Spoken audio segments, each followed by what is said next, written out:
Welcome along to Crunching Gears, Season 3, Episode 9. This is the final episode in this season, and it's a pretty special episode where I speak to John Coyne. John has been competing in rallying now since the late 60s, and some fascinating tales along the way. And we also know the important part he's playing now in the Motorsport Academy. But we'll go into that in greater details near the end of the podcast. So once again, just like to thank each and every one of you for the downloads, the listens, the comments, the likes, the shares. It's all been so much appreciated. It's been a fascinating season and some exciting plans in the next couple of weeks, but more of that will be announced near the time. So sit back once again and enjoy.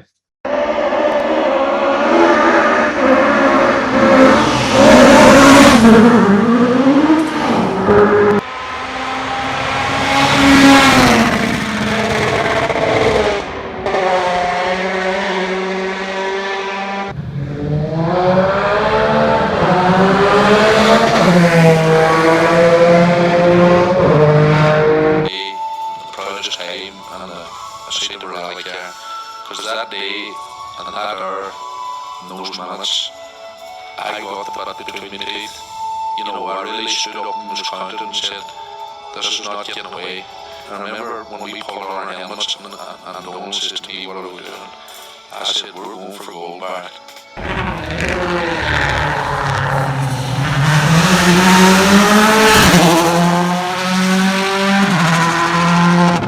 John, you're very welcome along. Thanks, Kevin. Good to be here. So, John, you started competing in the early 70s. Were you keen spectating before that, or how did you get involved? That's really what I'm getting at. Right. Well, I guess my father was an avid spectator in his day. Okay. He never competed, but he was an avid spectator, and I was taken to all sorts of forms of motorsport since I was a wee lad, and that ranged from test trials to autocrosses to mud plugging and motorcycle trials, the bike races and skerries, car racing in Mondello and Rathdrum and Dunboyne. And of course, the highlight each year used to be going out to the Wicklow Mountains and standing out at 5 a.m. in Enniskerry or Glencree or somewhere waiting for the Circuit of Ireland to pass by. So, so I guess that's all his fault, but it got in the blood, right? I'm sure later he ruled the day of ever taking me out to watch a rally. So I guess as soon as I was able, at the time, 16 was the licensing age for motorcycles. So I had worked for the summers and during school and early university. I worked in my uncle's pub and made enough money to buy a bike, and then I bought a trials bike as well, a 125 Bultaco, and did a season of trials riding when I was 16. And then as soon as I had a car license, I guess when I was 17, we were away marshalling on night navigation events and stage rallies and various club events. Took a little while to persuade my father that the risk level for the family car, which was a Volkswagen Beetle, was equally high when we were rushing from time point to time point to do our marshalling job, and we might as well be competing in the rally. So I think it was probably about 18 by the time I got to have access to a family car for competition purposes.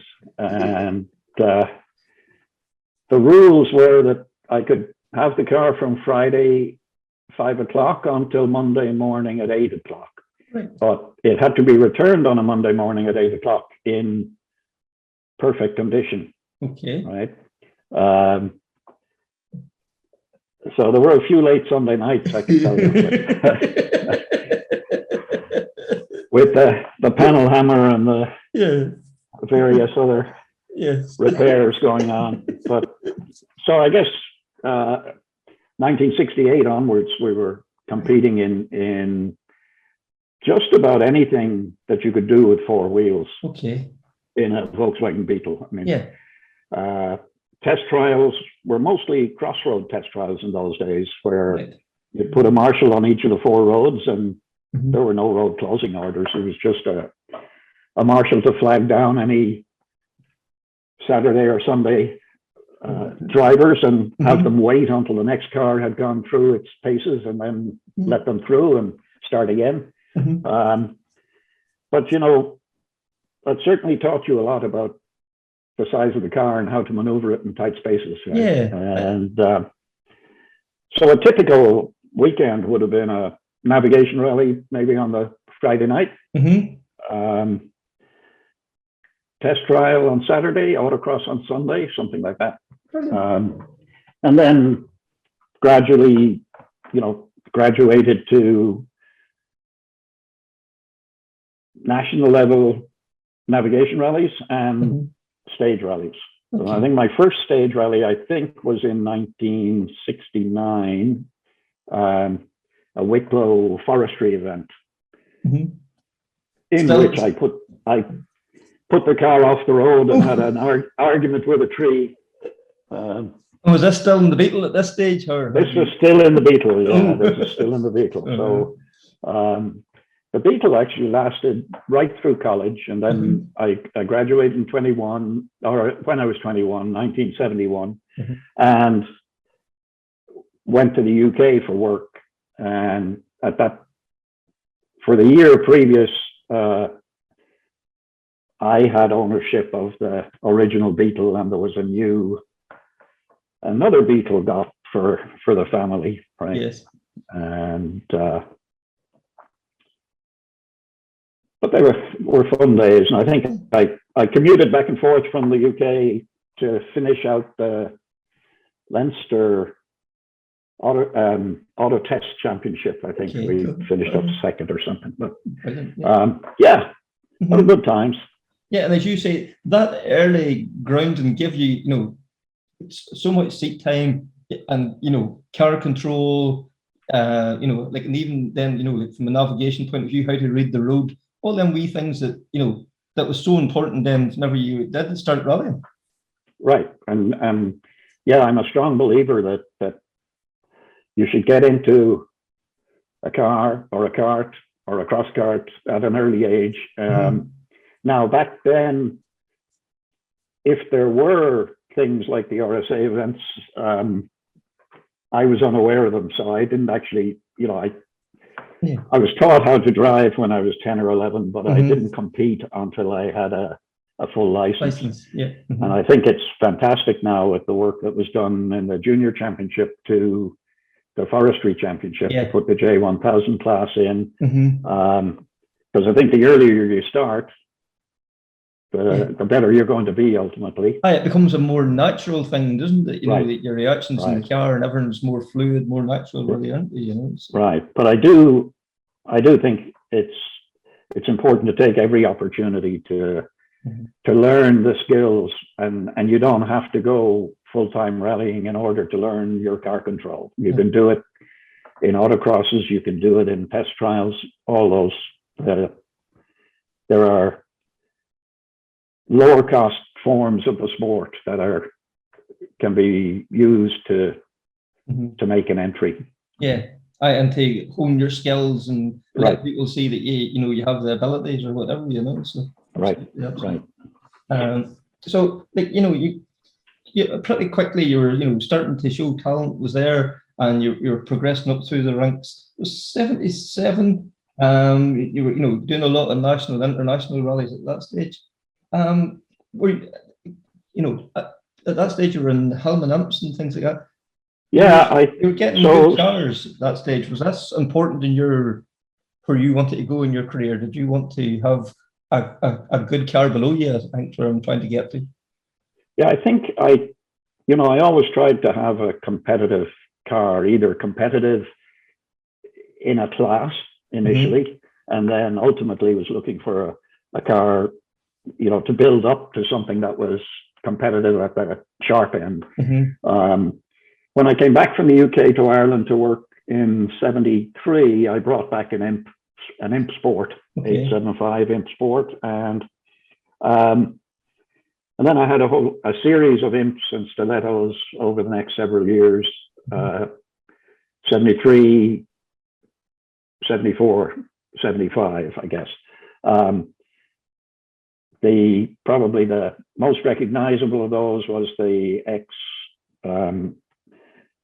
McMahon 998 Stiletto, Derek McMahon's car, yes. Which when I got it was a total shed. We did the Circuit of Ireland in 1975 and non-finished because the car basically broke in two on Okabana. But I reshelled that, and then the following year, I think it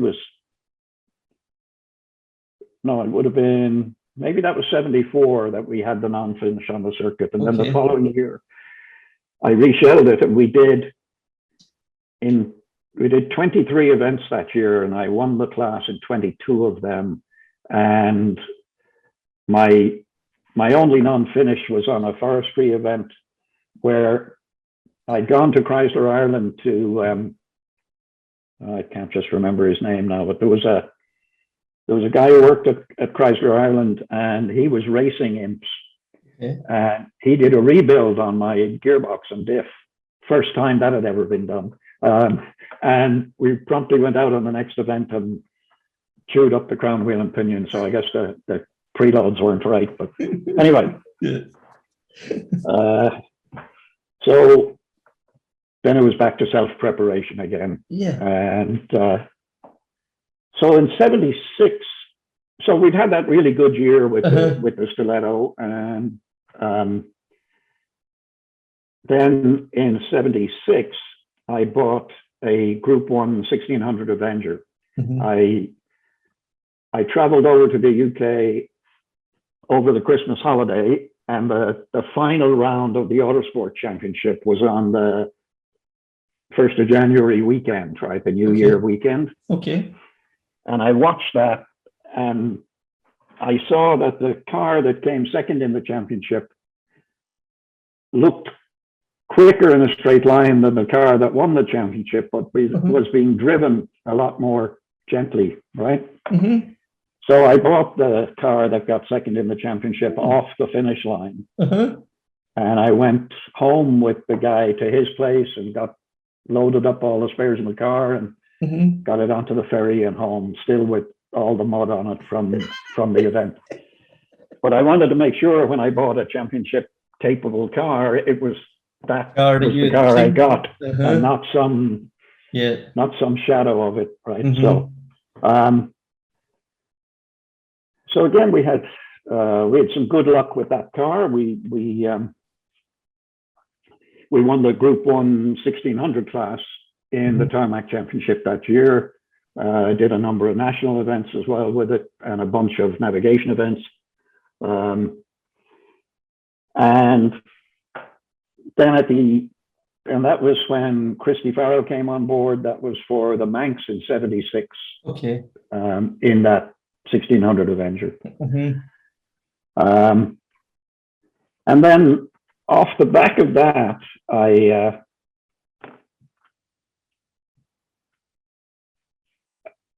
suppose I'll just back up a bit. I had remember going to my bank manager when I was buying that Avenger and trying to get a loan, right, to buy the rally car. And what impressed him most was that I had sold the Stiletto for more than I had paid for it. Of course, I didn't show him all the bills for refreshing it every week. Right?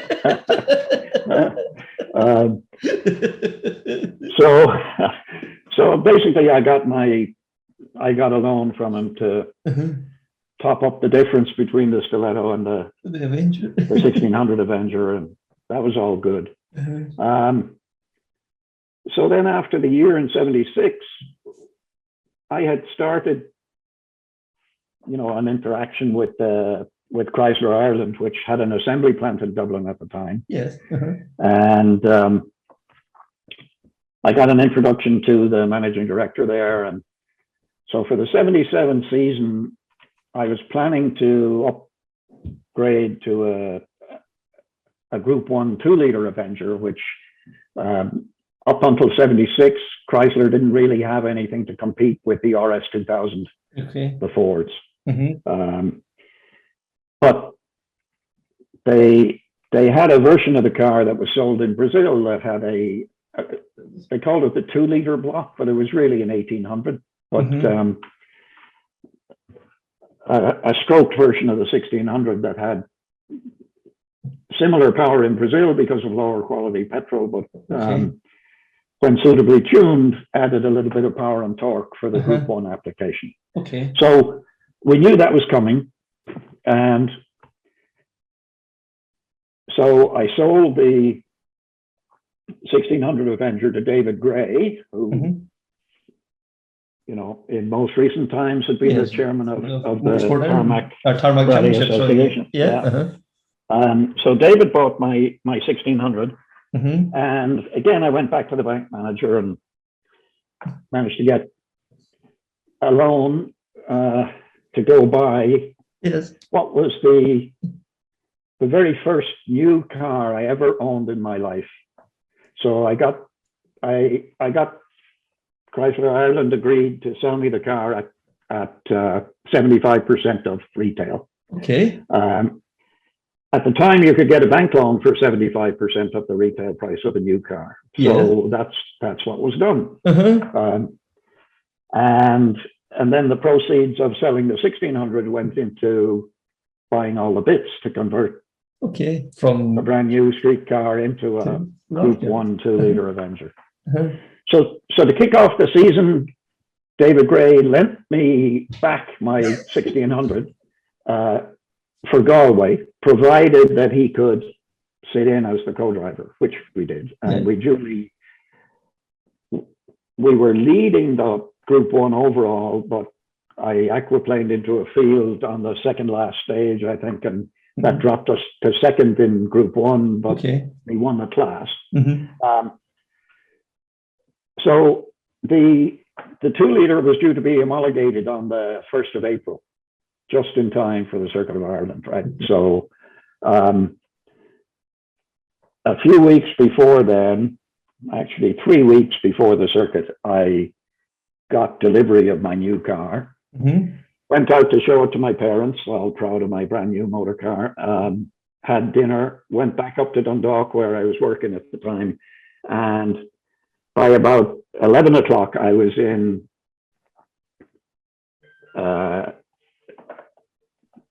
Uri, well, outside in Uri, where some very good friends had agreed to help me get the car ready. Right. So by 1 o'clock the next morning, at Hugo and Brian Cowan's place, we had stripped the car to a bare shell. And so, you know, I got maybe 100 miles in my brand new car. There it was. So that was, I think, that was a Thursday night, and the following, the Friday, then I set off on the boat over to the UK to Chrysler Competitions in Coventry, and I picked up all the parts to convert it to Group 1 2-liter. Dropped off the engine bits to an engine builder there, and then came back on the boat on the Saturday. And for the next week, we worked every night, you know, stripping all the gunk off the shell, seam welding it, doing the little strengthening stuff that you're allowed, so on. And then the following weekend, I was back over to Coventry again to pick up the built engine and some other bits and pieces that we realized we needed to finish the job, and then back over.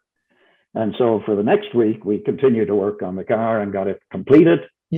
And so that weekend, then I went and did the Carlo single stage event to shake down the car, which we won outright. And then on the Monday, I dropped the car into Chrysler's paint shop, and they did the you know, the The blue, colour white, scheme, and yeah.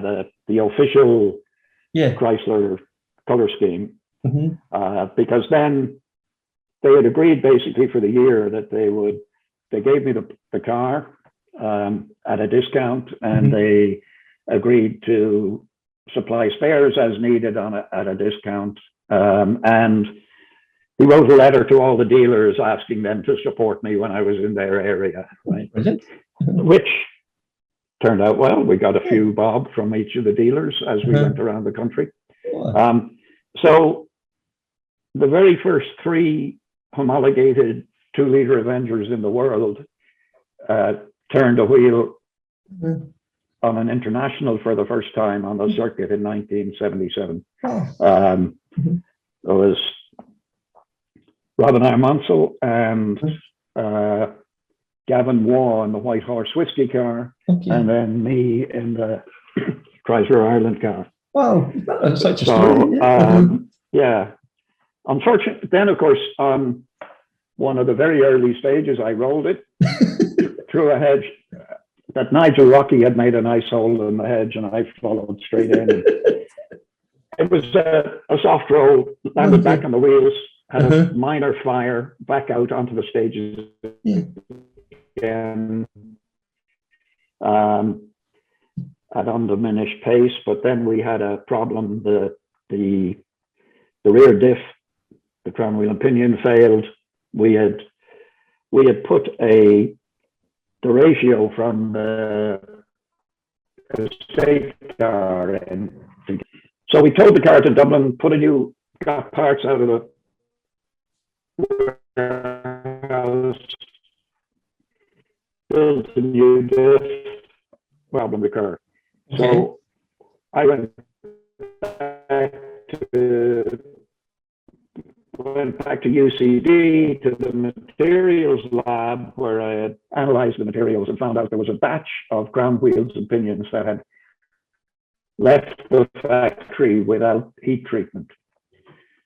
And so we were able to do a recall notice throughout Chrysler's stocks to identify that batch and take them off the shelves before other people had the problem. So I suppose it was a demonstration of rallying, improving the breed. Yes, the benefits it could bring to the market.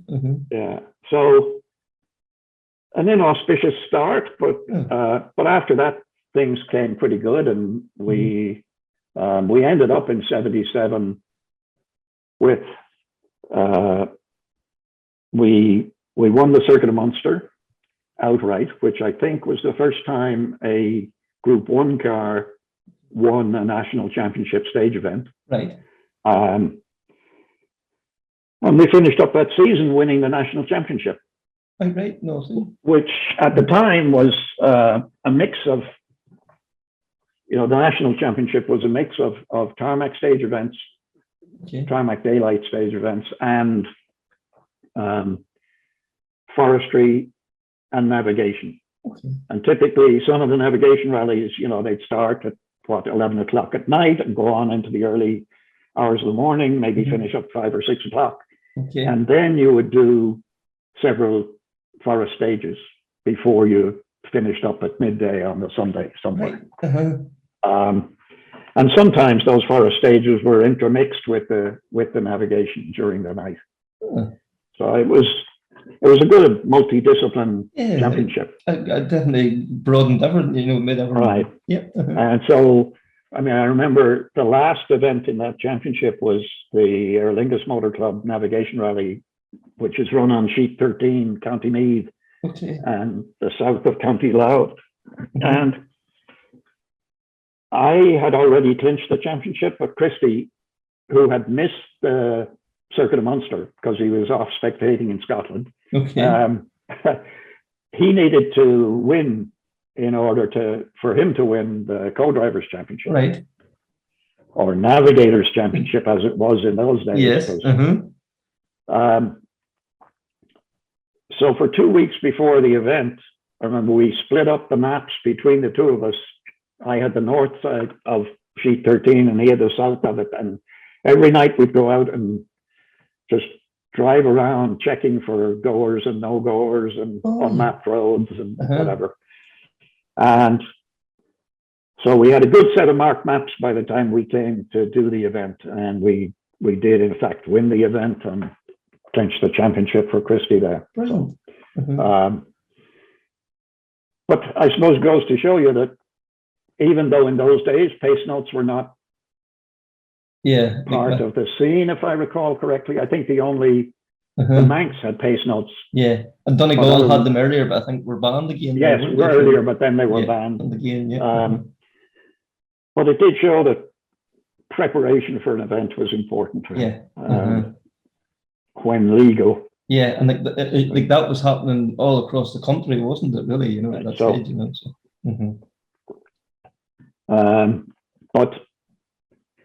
But it was amazing how, even on the stage events, how well you could go reading from the maps. If you had a good navigator who grew up on light navigation stuff, was able to give you quite a bit of information about the roads, even on the stage events. So I think that was kind of where Ireland sort of bred that sort of, like, your Ronan McNamee's, your Ronan Morgan's, Fred Gallagher's, Terry Harriman, because that had been bred into them from such an early age. They were able to translate that onto the world stage then, weren't they? So that's right. That's right, indeed. So we've got a very strong, I think, a very much overweight co-driver set. I don't mean literally.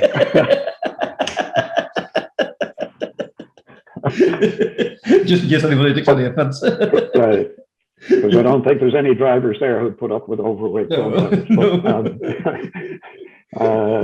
But certainly we've punched above our weight for many years in the co-driving side of the sport. So that was a good year in '77, and then Chrysler were just introducing the Sunbeam at that time, and they wanted to showcase the car. So, we did a deal to build a Sunbeam, a 2-liter pushrod car. That basically it was a Sunbeam shell with all the Group 1 Avenger transferred running gear, right? And the MD there at the time wanted to involve the factory guys more, and so they had a service department in Dublin that dealt with all the Monday cars and Friday cars that the dealers couldn't fix, right? And so we built the car in the service workshop at the factory, and introduced several of the kind of senior mechanics there to the world of rallying for the first time. I remember a magical afternoon where one weekend when I invited the guys who were lined up for that project out to the house, and my mother served them tea, and we all sat around and talked about what was required from a rally mechanic, right? And one of the boys was the shop steward in the factory, in the service department. So I was telling them that, like, typically at the time service was a chase car type service, right? As well as a few fixed locations. For the smaller rallies, you'd have a fixed service, but for the things like the Circuit of Ireland, it was all chase car stuff, right? So I was telling them, typically the Avenger needs new front brake pads every 100 miles and new rear shoes every 200 miles. And so a typical service, we'll jack it up, we'll take the wheels off, we'll take out the front pads, we'll put new pads in, we might have to bleed the system, we'll do a spanner check on all the suspension, we'll check all the fluids, and of course, if we've hit anything, there'll be a mad dash to fix that. And that was all fine. They were nodding and all that. And how long do we have to do that? I said, nah, maybe 10 minutes. At which point it was like, you can't be serious. You know, changing the front brake pads is a 2-hour job, right? So Kevin had this book which had all the routine tasks, right, and what the allowed time was in the workplace for doing these jobs. But actually, once they got over the initial shock, I mean, the boys were really enthusiastic, and they worked out really well. Once we got them trained up to be doing these jobs, you know, lying on the side of the road in the muck instead of in the comfort of the workshop. Yeah, they're in for a bit of a culture shock, didn't they? Right. So, so basically in '78, if I recall, I ran the Avenger in the internationals where, because it was homologated, and we ran the Sunbeam in the nationals because it wasn't yet homologated at that time. And then I think 79, 80, you know, by then we had the full Team Chrysler Ireland set up with the 3 cars, one for me, one for Rosemary Smith, one for Desi McCartney. And then brought Chris Slater in to manage that team. So he managed the team, I think in 1980 was either 79 or 80 was the first year that Chris appeared on the scene.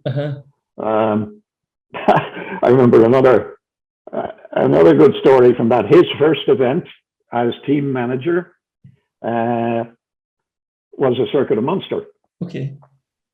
And I think it was starting at 10 o'clock, right, from the center of Kenmare. So we were all staying in some hotel or guest house there together. The whole team was there. And so Chris gets up in the morning, he goes down, he has his breakfast. It's now kind of 9 o'clock or so. And he's looking around for people and there's nobody around. He can't find any of us. And by about 9:30, 9:40, he's tearing his hair out because there's no sign of any of the team. Of course, we'd all gone to 9 o'clock mass, right? So, so we duly strolled up at like 9:45. We strolled up ready to go.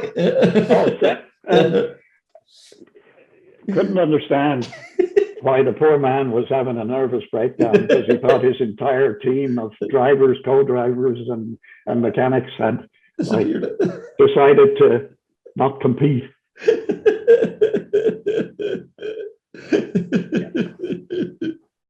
So, and it turned out, I can't remember the results, but it went pretty well, I think. So, you know, we can't really downplay how important that was. Like, this was a proper works 3-car entry for a manufacturer at that time. It was huge, wasn't it? That's right. It was pretty serious stuff. You know, and now I had a day job, but I actually got my expenses paid and I got a very small stipend for driving the car. So you could say from 78 to 81, I was a works driver, right? We did stuff right. I mean, Rosemary took us off to Brown Thomas or Arnott's, I can't remember which one. Brown Thomas, I think. To get blazers and and then she got them all embroidery on them and whatever, so that we had a proper team wear. One of the very early examples of team wear for prize givings and stuff like that. So it was good. And we got some good results as a team, and we got some good results as individuals over that time period. And so then I think it was in 1980 that the decision was made to close the factory in Dublin, the manufacturing assembly operation, right? And so there were a lot of people being laid off and so on, and they decided to pull out, to wind up the Chrysler Ireland team thing. And I made an agreement with them that I would continue to campaign, and just then the Works Sunbeam Lotus had come on the scene, right? And so the agreement I made was that I would convert my 2-liter pushrod car into a full work spec Sunbeam Lotus. Okay. And would campaign it for the following 2 years for 81, 82. Right. And on that agreement, they gave me my car, Rosemary's car, the service truck, all the spares, and a small check, and off you go. So I sold Rosie's car, I sold all the 2-liter spares, and I had Chris Slater build a proper work spec Sunbeam Lotus on the 2-liter shell, right? So that was done, and I think that car was ready 1980. Okay. It was ready for the Circuit of Ireland in 1980, but I couldn't do the event. I had moved to a new company, which was the Ridge Tool Company, which also sponsored the effort during those 2 years. Yes. But we did a lot of metal machining in that work, and in business, I'm a very hands-on manager, right? Okay. So I built that factory in Cork, and I was running that factory in Cork, and I developed a severe allergy to the cutting oils that we were using in the machine shop, and my hands, I could not. By the time the circuit came around that year, I could not hold a steering wheel, right? My hands were so broken up. So I had to skip that, and I was recovered in time for Donegal. So we started out with that new car, I think, in Donegal. So Chris did all the preparation and the support on event. A guy called Martin Johnson, who was his lead mechanic, was responsible for building the car and the direct hands-on service, along with several of my friends who had been the service crew since the start, kind of thing. Way back, since the early 70s. And so I remember Circuit of Ireland 81, I think we blew up the engine. I had a rod come out through the side. We had a few decent results, I think, in 81. But then the real year where that car and the team came into its own was 82, where we won the Tarmac Championship. So, yeah, that was good. Yeah. And I think that, it paid off for everybody. I reckon I spent that year, I think I spent £22,000 on the effort for the championship that year. And which was a lot of money back in 1982. Of course it was, yeah. But put it in perspective, at the time I was earning £11,000 a year. Yes. So I was pretty well extended by then. Right? Yes. And so two things came along. I got a new job. I moved to Western Digital in 1983. Okay. To start a factory for them in Cork. And so made the decision that I needed to focus on that business. Okay. And so we did, I think, 3 events in early 1983. The Photo Rally Sprint and Glenside Holmes Cove Rally. And then we went and did the Haspengouw in Belgium, which Ridge Tool had a factory in Belgium, in the town just where the Haspengouw is. Okay. So I had earlier in end of 82, I'd done a sponsorship deal for that event. Of course, by the time the event came round, I'd left the company and had joined Western Digital. But But like everything you try to do in this life, you try to keep your bridges. Yeah, built. that was that. You had made an agreement, so it was only right. And don't burn down anything that that you can avoid. So they honored the agreement, and we went to the Haspengau,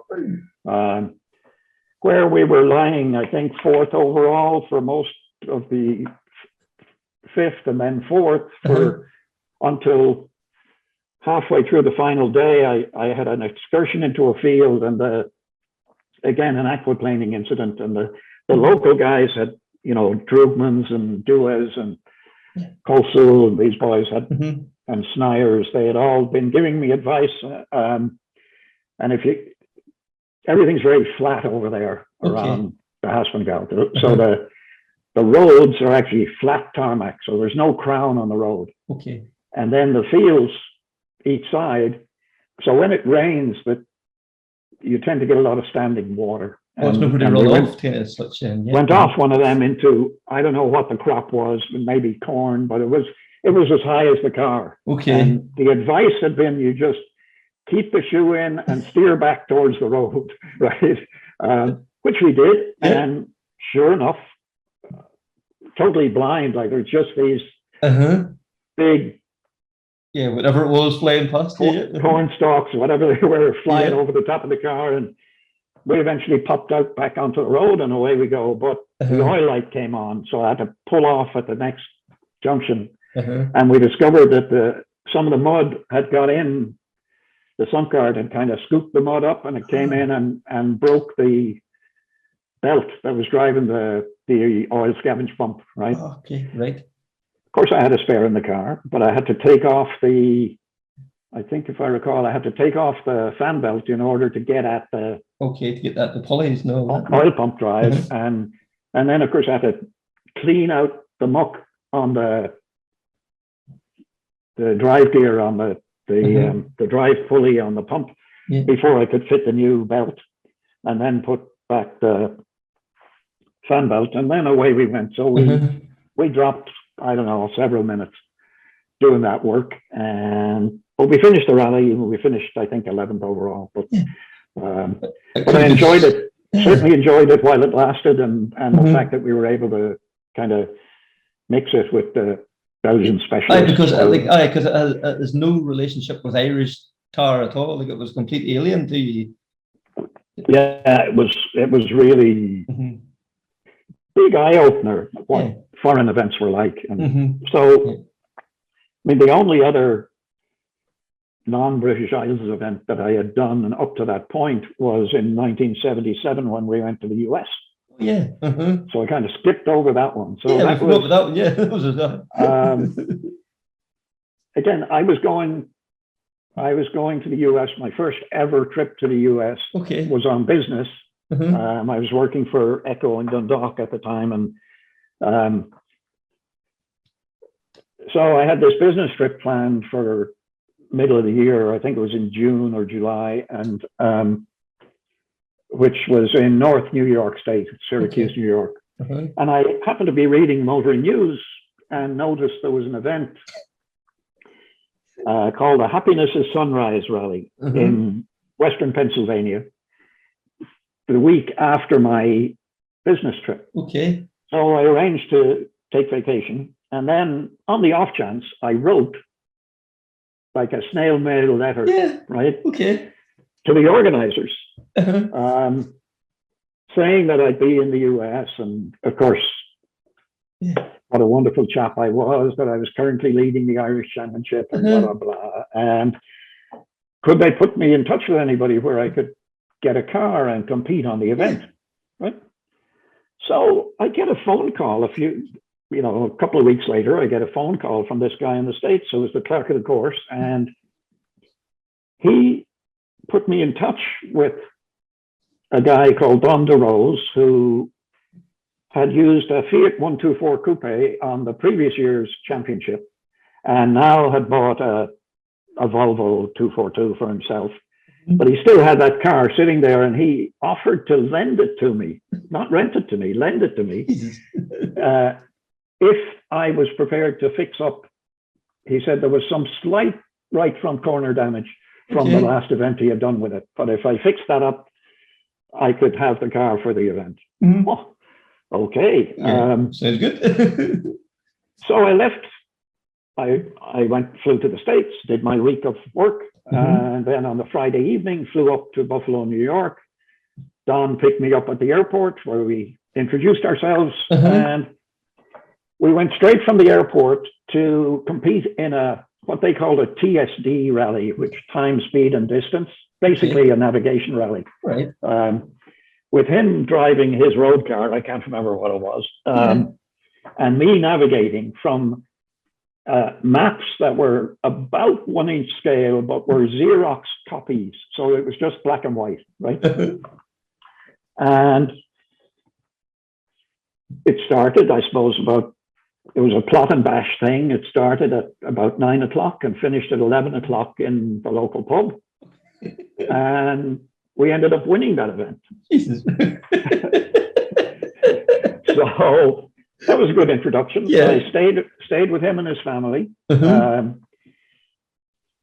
I fixed up the Fiat. The right front strut was pushed back and in the wheel arch, and there was some body damage and a broken headlight and whatever. So there was a good stout electricity pole on the street outside their home, so I was able to straighten up the We used it as a jig, so it's the puller out. But that was my frame bench, right? Was a stout rope and a rapid reverse. So I got all that straightened up and painted the wing and fitted a new headlight, whatever, and generally checked over the car. And then off we went. And meanwhile, I had found a guy from Canada to co-drive for me, a guy called Ron Sinclair. So now the car was very basic. It was basically a standard car with some raised suspension, right? But fantastic. I mean, the stages were magic, big, wide roads, and the downhill bits were really fantastic. We finished up, I think, I remember there was a seeding stage around the hotel where the thing was based. Okay. The Potato City Motor Inn. And I remember we were 9th overall on the seeding stage.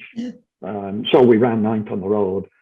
But the car was pretty basic. We ended up, I think, 17th overall at the end of the day. But I did beat my benefactor in his new Volvo 242, which probably wasn't no, that wouldn't be the best thing. Smart. Yeah. But that was great. The event started. The seeding stage was kind of in daylight still, about 7 o'clock in the evening, and then the rally itself started at about 10 o'clock that night and finished at like 7 in the morning. So it was all night stages on the logging roads in northwest Pennsylvania. Fantastic experience. Yeah, it was really great fun. Yeah. So that was my first foreign event, and then the Haspengouw was the next. And but after the Haspengouw in '83, I sold the car to Pat Dunyan, and then I didn't do anything for the next year or so. I was stuck into my work, which I had kind of made that decision a few years previously when the Chrysler Ireland team thing was in its height. Yes. I did seriously consider trying to make a career out of it. Okay. But I decided that I was probably better at engineering and business management than I was at driving rally cars. Okay. And I kind of derived similar levels of satisfaction out of doing either of those things successfully. Okay. Yes. But I was a bit better at the conservative route. The sensible route, yes. Yeah. So I passed that fork in the road and decided that my rallying was a pretty serious pastime, but it was a pastime. Still a hobby then, yep. Yeah. So then I came back, I think, in late 1984, maybe, or maybe it was 85.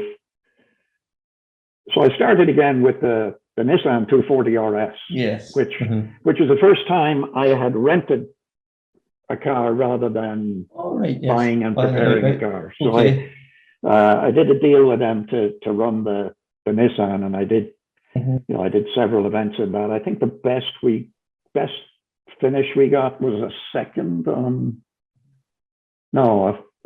we got a fourth overall in West Cork, I think. Okay. Yeah.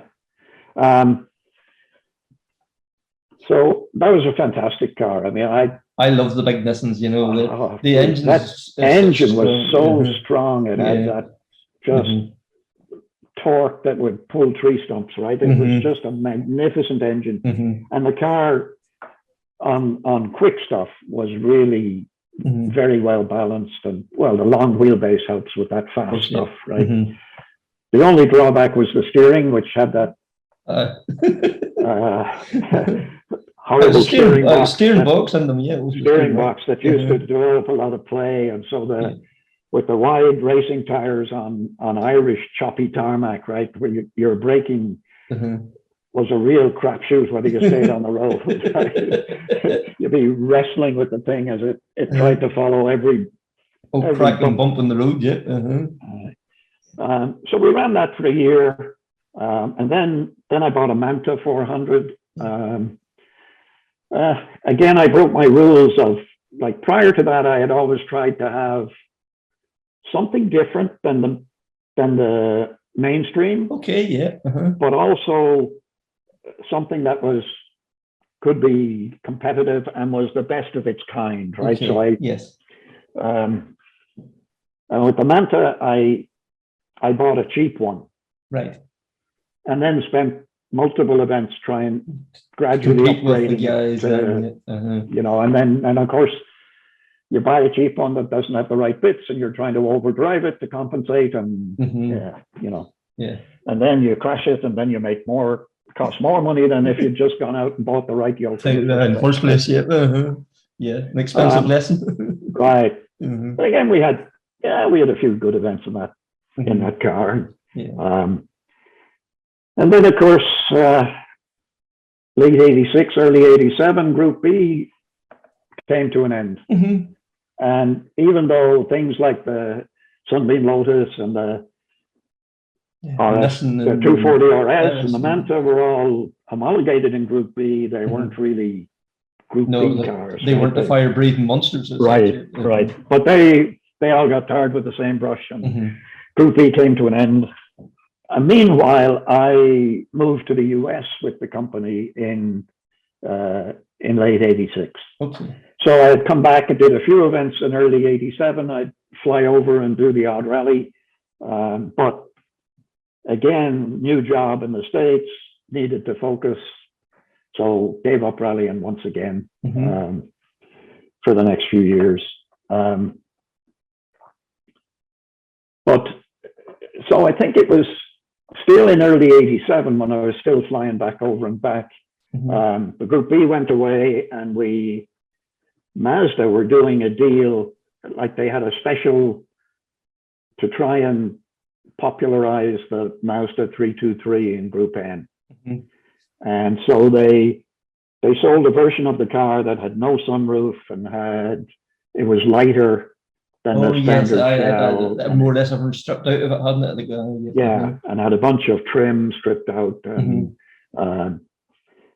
And you could buy a kit from them to, a cage and suspension and some yards and all that kind of thing. So I did that. I built a new Group N Mazda 323, and 86, I think I had Robbie Philpott on board. And so we started 87 to do the British Championship in Group N. We did 3 or 4 events. And I remember one was in the snow. I think it was the National Breakdown in 87 that we did. We got a 1/3 fastest time overall on that, finishing the stage backwards so I remember. And taking out the finish board as we went by. But they were a great little car. I love those little Mazdas, and so more of that later.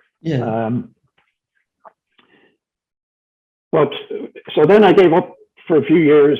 I think late 87, 88, 89, 90, didn't do anything.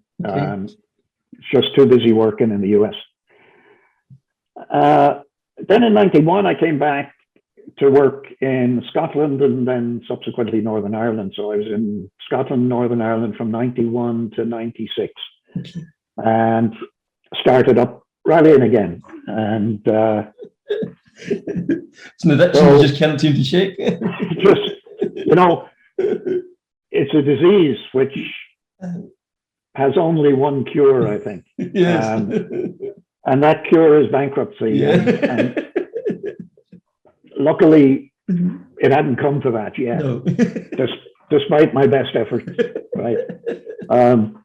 So in the early 90s, then we did a bit. And so I ran Mazdas for a while. And I had a routine. I'd go over on the ferry. I'd look at my motoring news. There'd be 2 or 3 cars for sale, Group N, Mazda 323s. I'd make my phone calls and try and get as much information as possible. And then I'd get on the ferry on the Friday night and go to wherever the most likely one was, take a look at it, take a short drive in it, and if appropriate, I would buy it and get back on the boat and do forestry rally on the Sunday. Right. I did that. I think altogether I did that 9 times. So I ran, I think, 9 different Mazda 323s, and I'd do a few rallies and then I'd sell them. Yeah. Because the Mazda had a weak gearbox.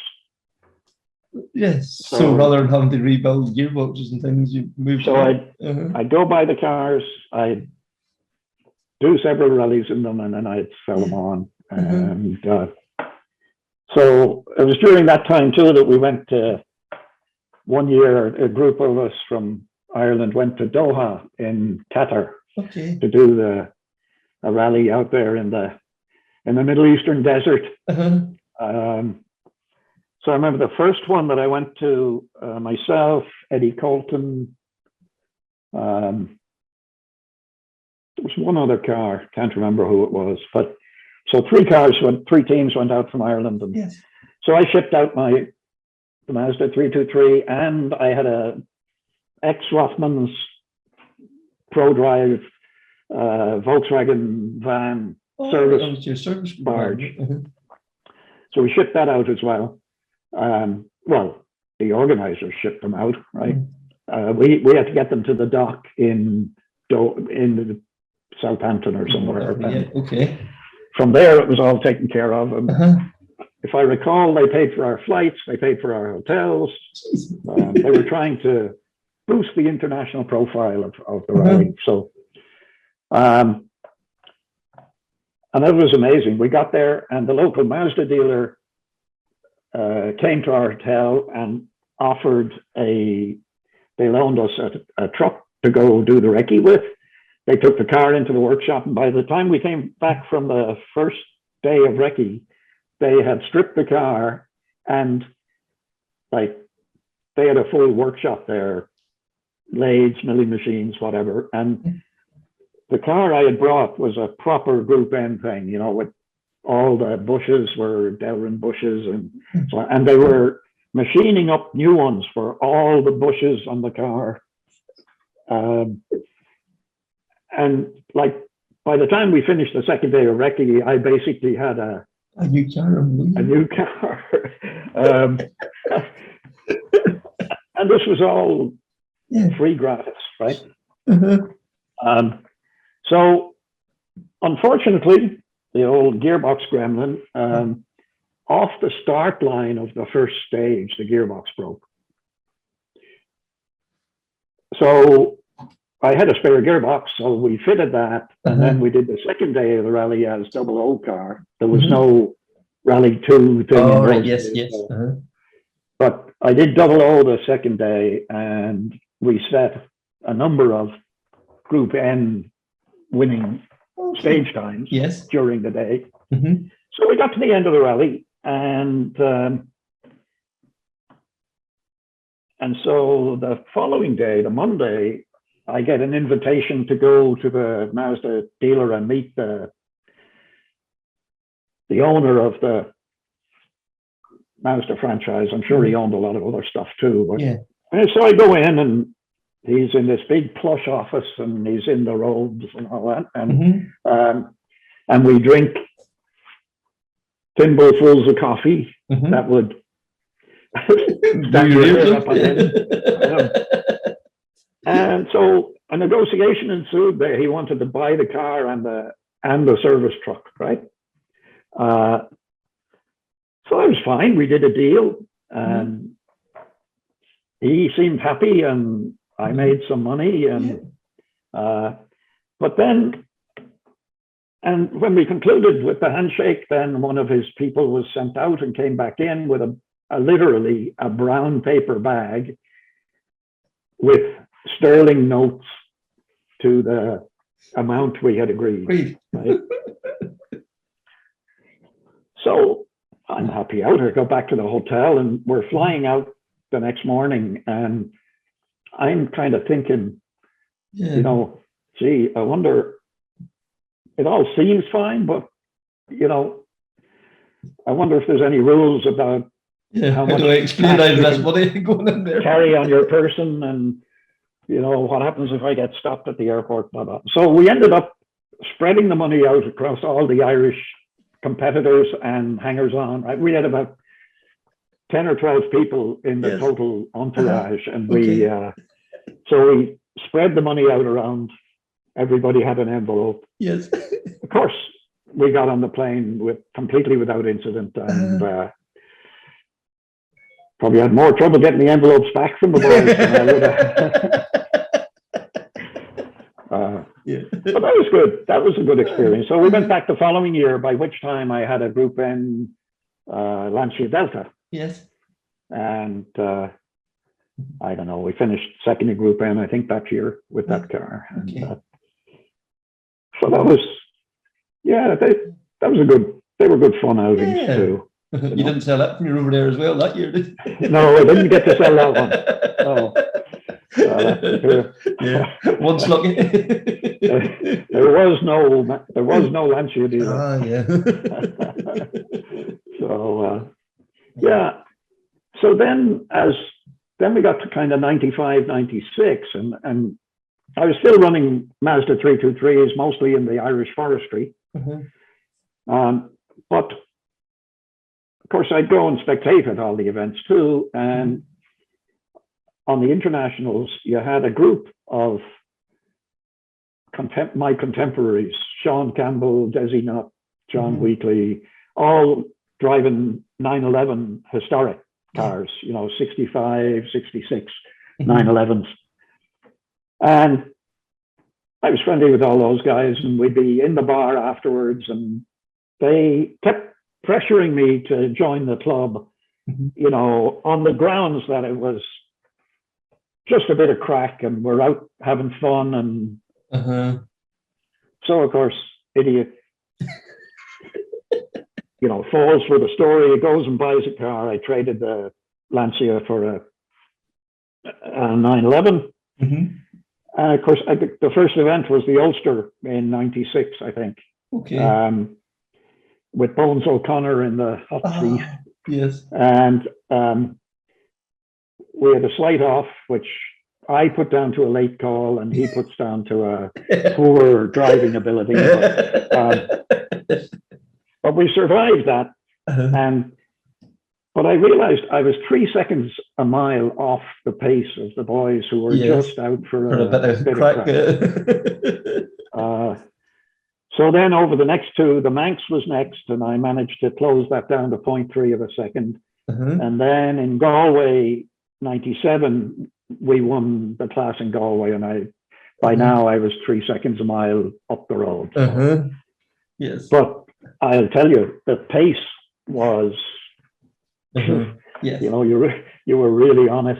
Mhm. But great. I mean, they were great fun cars to drive. And A good group of guys, weren't they? You know, like they and enjoyed their yeah, I rallying. mean, the Uh-huh. crack was mighty in the Yes. group, and you know the formula, like you were on a control tire, Uh-huh. so everybody was running the same tire, Yes. and little narrow tires and the Mhm. Avons, and so I mean the balance of those cars, the power and the handling Mhm. were super well balanced, Yeah. and they were just fantastic fun to drive. Yeah, like they hadn't like huge power or nothing really, had they? You No, know, no, no. I mean, it's Mhm. basic, naturally aspirated 2 liter engine. Mhm. I don't know what power we Yeah. had at the wheels, but Mhm. not a huge amount. No. Mhm. But they were really, really fun to drive. Yeah. Mhm. Um, so that was it then. Then I rejoined Western Digital in late '97 and headed off out to Asia. So again, for the next 2 years, I was totally focused on business and there was no rallying. Mhm. But by late '98, I was beginning to get the itch again. So there I was one Sunday morning out test driving a Subaru, Group M Subaru that I was looking at with a view to Doing a couple of getting into events. Malaysian rallying. And I was driving on a road in a golf course, you know, with houses, Oh yeah, like an estate yes. resort development kind of thing, Mhm. with residential as well as the golf course. Okay. And I come around this corner and there's a Toyota Land Cruiser, I think it was, coming the other way. And whatever way, you know, I could see the driver was looking intensely at the rally car, right? Mhm. And just as we passed each other, I went, it can't be, but it is. That's Robbie Philpott, I think. And so I stop, he stops, we reverse up alongside each other, and sure enough, it's Philpott. And he's working in Malaysia, and as am I, but neither of us knew the other was in the country. Yes. So, of course, that was it then. We decided we'd Go back rally it. hook up again. And I didn't buy that Subaru. I bought an Evo, Mitsubishi Evo 3, Group N car from New Zealand. And it was all a bit of a rush. I flew it to Kuala Lumpur. It arrived on a Thursday morning. We were off out doing the recce. The car was lifted from the airport by the guy I agreed would prepare it for me. And they got it back to the workshop. They found there was a problem with the ECU. We scrounged around and got a loan of an ECU from one of the other Mitsubishi guys in Malaysia. And so we started the rally on the Friday. And for the first day, we were lying, I think, third or fourth. And then on the second day, the front runners picked up punctures and we were now leading the rally outright. And then the last service before the end, there were like 3 stages to go, I think. Like I got out of the car and literally collapsed on the ground with heat stroke. Right? I just done.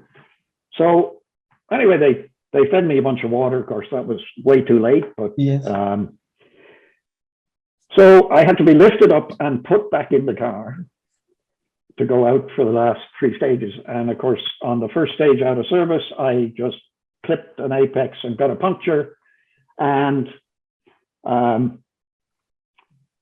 we drove on, left front corner, and eventually the thing delaminated and it wrapped itself around the strut in a way that I had to stop to change it. Right. So we stopped. Now, what I hadn't said was that Robbie had been playing football the weekend before and had broken his ankle. Okay. So he had his one leg in a cast. Yes. Yeah, he had one foot in a cast. I was like as weak as a kitten Yes. from the heat exhaustion. So it took us 7 minutes to change that wheel. So we ended up being third overall on our first event in Malaysia. But behind Karanjit Singh and Saladin. Right. So yeah, it was a good introduction to the sport there. And we went on, I think we won Group 1 in the Malaysian Championship, or Group N Malaysian Championship 1 year. And so we did the Malaysian Championship for several years there. Brilliant. You and Robbie both kept everything going there too. Yeah. Right. And then Robbie moved off. He went off to Hong Kong, and I had another guy then for my last year in Malaysia.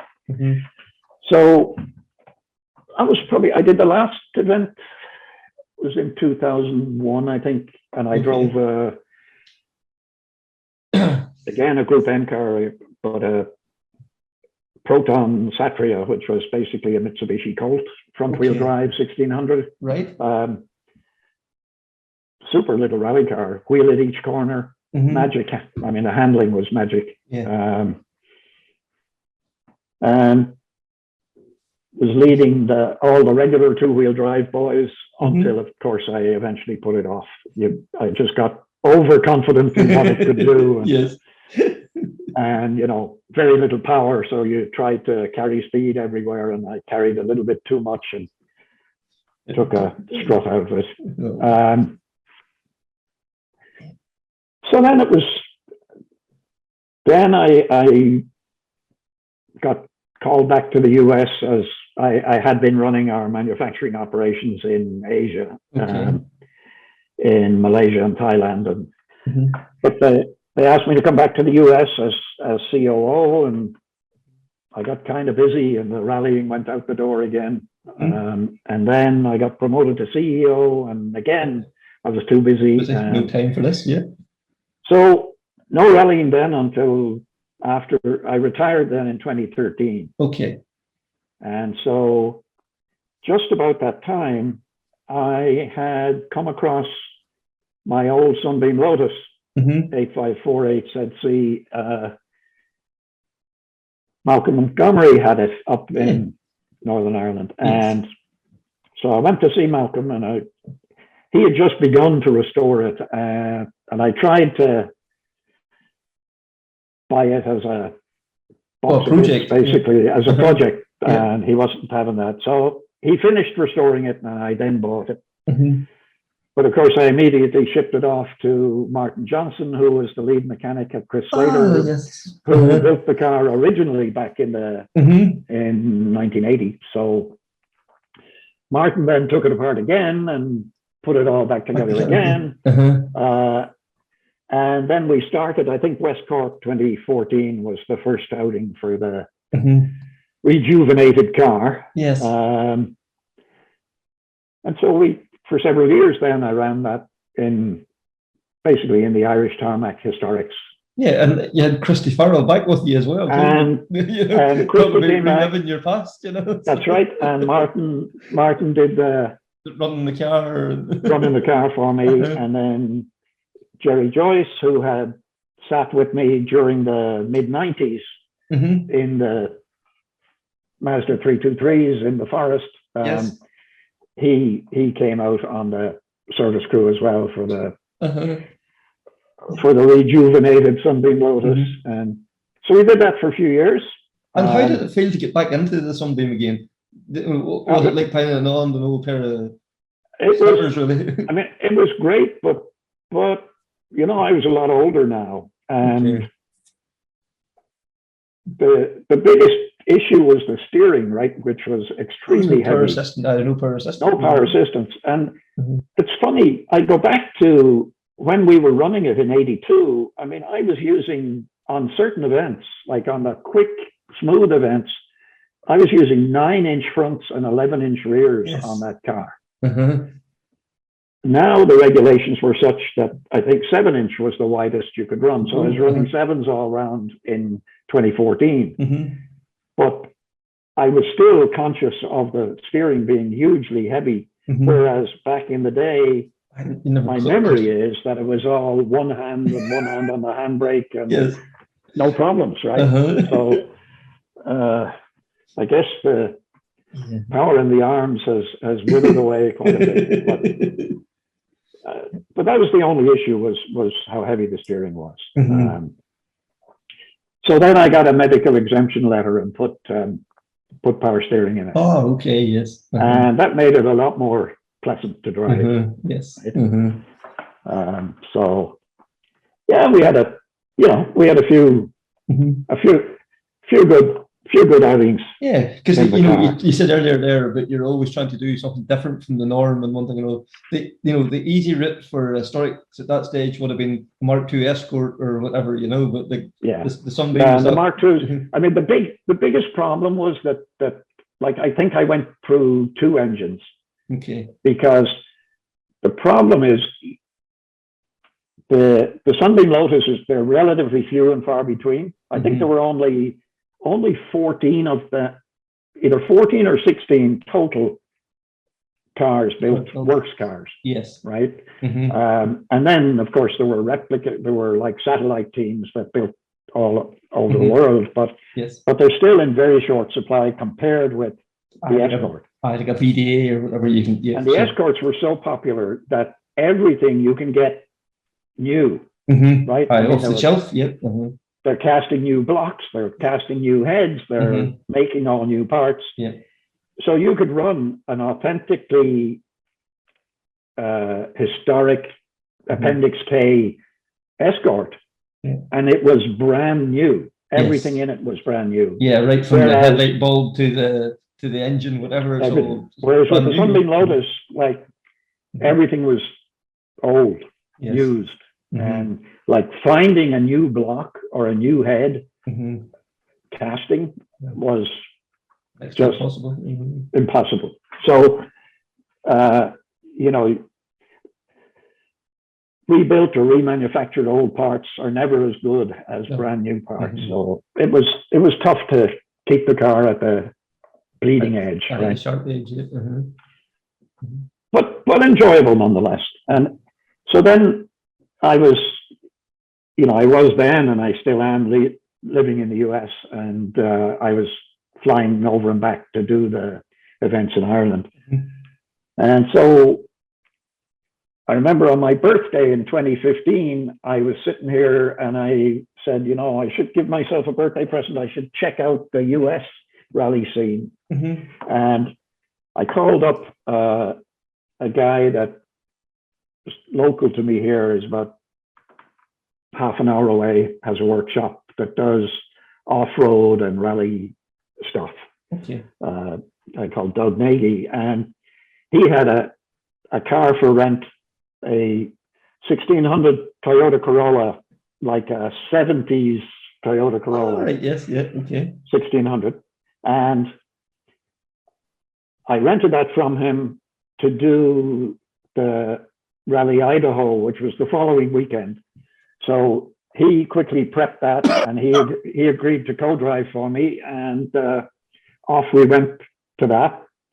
And we were 19th overall and 5th two-wheel drive car and 2nd in our class. And the thing wouldn't pull the skin off a rice pudding, right? But it was when you got on the downhill bits now, it was good, yeah. Good.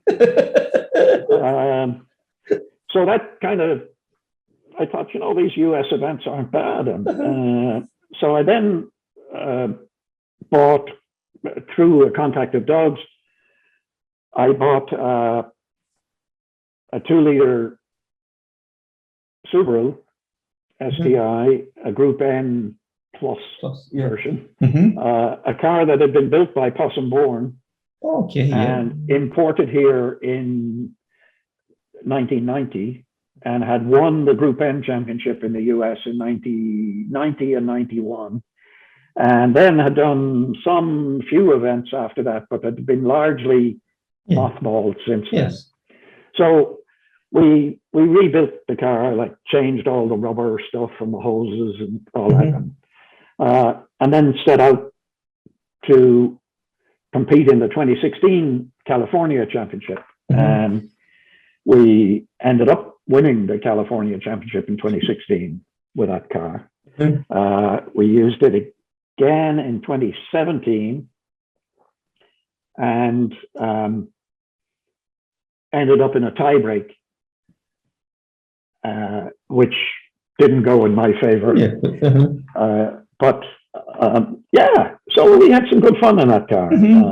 Probably the best one, there was one of the events was Fraser Mountain, was a 8.5 mile stage run. They do that here quite a bit. They run stages both ways. Oh, okay. So, you know, you'd run up the mountain, park up at the top, and then turn around and run back down the mountain. Yes. Oh, everybody goes up to the top and then everybody goes back down again. Yeah. Right. Okay. But back then, you know, the fields were small. There'd be 20 or 30 cars on an event, yes. so you could do that pretty easy without the event taking all day. Yeah. Right? So, but I remember we were after 2 runs up where we would be just 2 or 3 seconds ahead of the guy who was second, and then on the downhill run we had taken 25 seconds off him.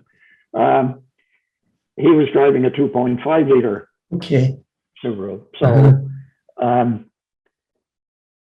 but then on the final run down the hill, I hit a tree and broke the bottom arm on the right front suspension.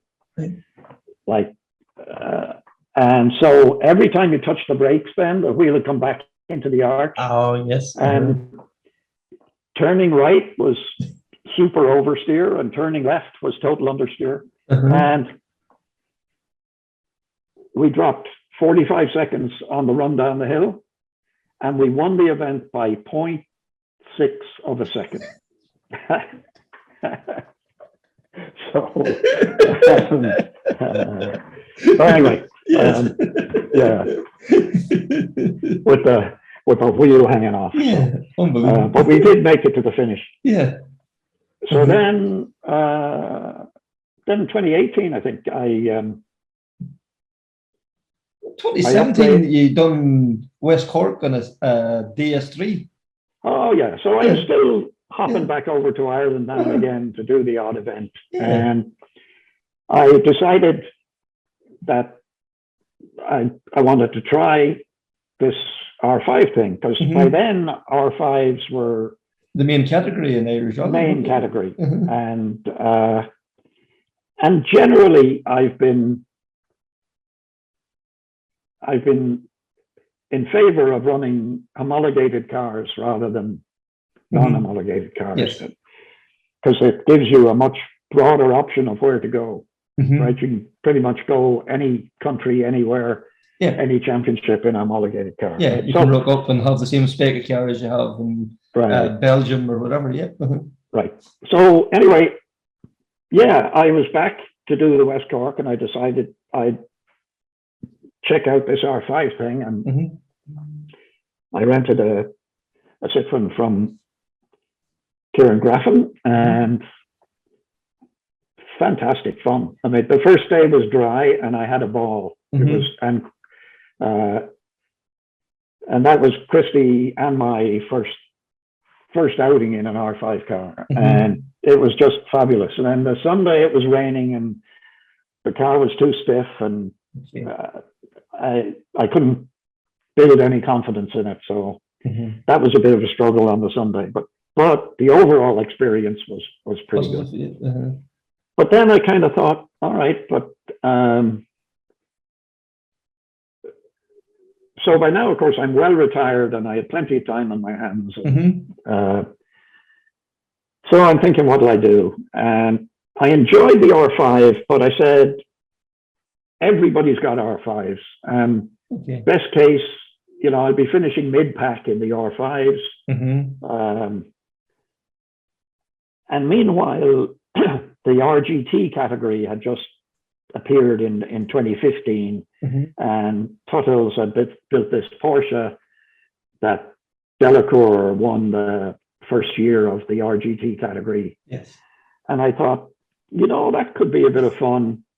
And it is an FIA category, and so I could do events at home, but I could also do go anywhere FIA events. So I had one of them built, and we took it out in Donegal, I think 17 maybe was.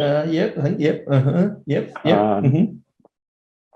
For the first time. I mean, the thing is just a hoot to drive. Yes. Oh, like, to listen to from the outside, it must be so much the fun. sound is just magic. Yeah. And I mean, the amount of spectator response to the car was just fantastic. So for you, it must have been a great buzz to drive it and see people on the hedges, you know, enjoying the spectacle. Right? Yes. We non-finished in Donegal. We had a small fire on the car, and I didn't want it to become a big fire. Better safe than sorry. Yep. Right. So we pulled out of that. So then 2018, you know, we were still using the Porsche, and we went to Corsica, my first World Championship event. And but what I didn't realize at the time was I had a very severe kidney infection at the time. I knew I wasn't feeling very well. Okay. But anyway, long story short, I mean, we did the recce, but every hour outside the recce, I was in bed. Right. We started the rally. I went with the Michelin recommendations on the hardest tire. Just could not get heat into those tires. I ignored the fact that, you know, everywhere I tend to run at least one grade softer than most of my competition. Okay. It's just whatever way my driving style is, I tend to be very easy on rubber. Yeah, it's very smooth. I don't generate that much heat in the tire, so I have to go softer. But I listened to these guys, the team and Michelin were all going on and on about how abrasive the roads were in Corsica and that I would not go the distance. I mean, the stages were long. They were like 35 kilometers. So I had the hard tires on, couldn't get heat into them. Eventually, I ended up sliding off on a 6 left into a ditch, car on its side, down a ditch, held in place by a small tree on the edge of a pretty steep drop. Anyway, we eventually got out of the car, and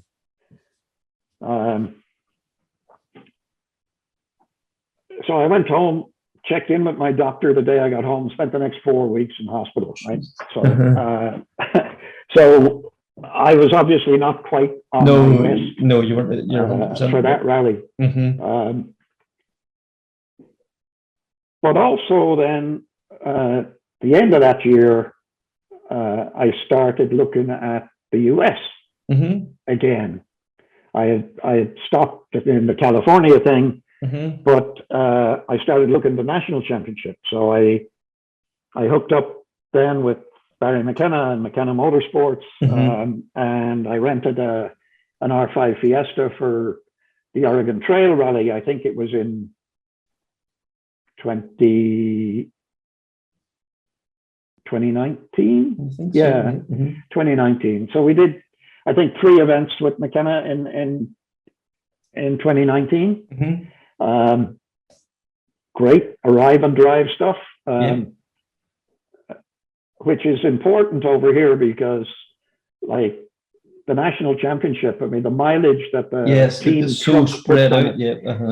So like Oregon Trail, McKenna's based in New York. It's up in Oregon. That's a 3,000 odd mile journey each way. Right? So, can't even comprehend that here, can we? You know, this is it. Right. We think that 300 miles to Donegal is a bit of a stretch, right? So, so I had good success in the first few outings. So we signed up for a full championship season then in 2020, and that was, I mean, it was great. We did, I think, 7 US championship events. We ended. Oh no, that was COVID. COVID set in mid 2020. Yeah, right? 20. So, yes, that was 21, 22 then. Yeah, so we started off 2020, and we did the Snowdrift Rally, which is, in Michigan. So Michigan state law, there are no chains and no studs allowed. Okay. So you do a full snow/ice rally on snow tires, or they do have a thing called tractionized. So you get a winter tire and you run it on a kind of spiky thing that basically breaks up the rubber of the surface into little, almost onto wee spikes of things. Yeah, little thin spikes of rubber. So they work quite, I mean, I won't say well, but they work better than a standard tire on ice. Okay. And then you have a traditional snow tire with big open block pattern that works on soft snow. Okay. So that's the choice you have, but no studs. Right. So I managed to tiptoe my way around that, and I was second in RC2. Barry was running a similar car, and he beat me there. But we won the RC2 championship that year. But and we have to mention Mexico that year as well. Well, that was yeah. So Barry started talking to me early in the year about should we do Rally Mexico? He was going to go do it, and would I come along? And because obviously it's a lot more cost efficient to take a 2-car team than a single car team, and so we decided we'd go do Rally Mexico, and just magnificent. I mean, that was just a fantastic experience. What a bucket list item, right? Yeah. And I mean, a very tough rally. It's hot. It's at high altitude. It's dusty. I mean, the recce, and this was, we had seen that also in Corsica, but like the recce schedule on a WRC event where you're only allowed to do each stage twice. There's specific times. You're allowed into the stages between X and X, yeah. Right. And so in Mexico, I mean, I had this rental, I don't know, a small Nissan SUV thing. Okay. And, like at that altitude, the uphill stuff was a real struggle. And like we actually didn't get to recce the end of day town stages. Okay. Because we were just out of time, and that was all day, only stopping for fuel. Didn't even stop for lunch, right? We had water and some munchies. Eat on the go, and just on the go the whole time. Mainly because we were losing so much time on the uphill stretches, right? We couldn't break the recce speed limit, even if we wanted to, on the way up there. So that was really tight. And then, but we had a good rally. It was, we had a great dice with an Italian guy, Gianluca Linari. Now he was 10 years younger than me, but he was a gentleman driver also, and had done 46 WRC events and had done Mexico 3 or 4 times before. But he was in a Fiesta R5 as well, and we were trading times, and that's really all you need to have somebody to compete against that. Somebody to trade. Unfortunately, he went out. He had a heavy landing off a jump on the spectator stage on the Friday night, and only lasted a couple of stages the next morning. Engine damage. He did overheating the engine. Well, we finished up. I mean, we finished the rally. We were 15th overall, and third in the NACAM Championship, which would be equivalent to the ERC or the Asian Pacific Championship. It's a North American, an American championship, South America and North America. And it should be said, you finished in front of Terry Neville as well. I did. I finished just behind Katanovich and just ahead of Neuville. But yeah, so that was super. Really enjoyed that. But then that was the onset of COVID. The actual they had to cancel the last day of the rally, didn't they? Cancel the Sunday stages, and and we were meant to come back. Stephen Joyce was co-driving for me, and we were meant to come from Mexico and go straight to one of the American championship events. I think it was in Missouri. The following weekend. Yes. But it got cancelled because of COVID. So then there was nothing going on here, and there was nothing going on in Ireland until the US opened up again in late July. And so there were 3 or 4 more American Championship events then before the end of the year. And we did those and ended up winning the R5 category in the championship. And then Barry run the event then too, didn't he? The one. Oh yeah, he ran an event in So he does all the road maintenance for a forest area that is home to a Boy Scout camp. Yes. You know, where they have a kind of outward bound thing. And so he was able to get the roads in that forest for his New York Forest Rally at the end of the year. And he also, you know, we can use those roads for testing also. So and like what a phenomenal event! Like, you know, it was created by a couple of guys sitting on a computer in Galway, I believe. You know, it designed the route. They put in man-made jumps. Within, you know, I think within an hour of like the heart of New York. You know, it ticks all the boxes for like a WRC event, nearly almost. All the, you know, it was very good. Martin Brady did most of the event paperwork and route selection and notes and all that stuff. And it showed there was a new way of doing things, you know, too, with paperless and all that kind of thing too. So, and actually, I mean, the US organizers did a very good job of developing new touchless approach to running a rally. You know, they had an app, and you would do all your entry stuff and acknowledgements, and so everything was done. You got a QR code when you showed up. You just showed the QR code, and they gave you your bag of goodies, whatever you needed, road books and whatever, and it just through the top of the window. That was it. And then like all the timing. So they've used Rally Safe for quite a while. Yes. So they used the Rally Safe for timing, and you would have the start marshals and finish marshals would also record, but you just it's all write it on your own. You know, they'd hold it up, and you'd write it on your own card. So that all worked well, and then 2021, we're back into the pretty much a full agenda for 2021. And in the US.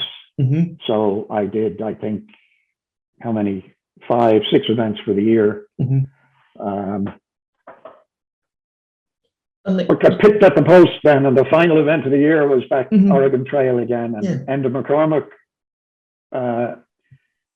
Either one of us whichever one of us won in Oregon was going to win the RC2 category. So ended up with Enda pipping us for that win, and he won the RC2 class, but because the overall championship counted more rounds, I ended up 4th in the championship overall, behind the 3 Subarus, right?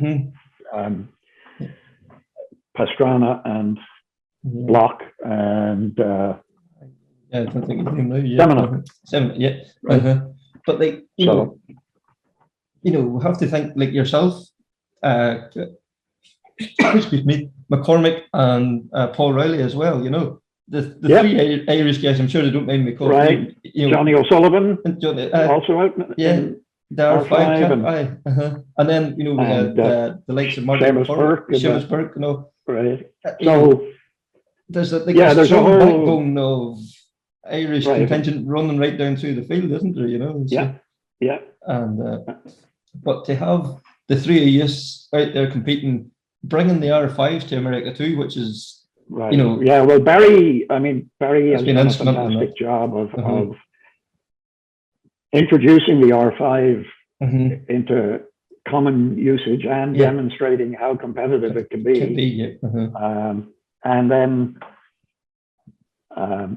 he's done a lot of work helping to grow the championship overall, and it's in a great place now. Absolutely. I mean, over the last 3 years, we've seen a huge increase in interest and participation in the championship. Subaru back now as an official works team.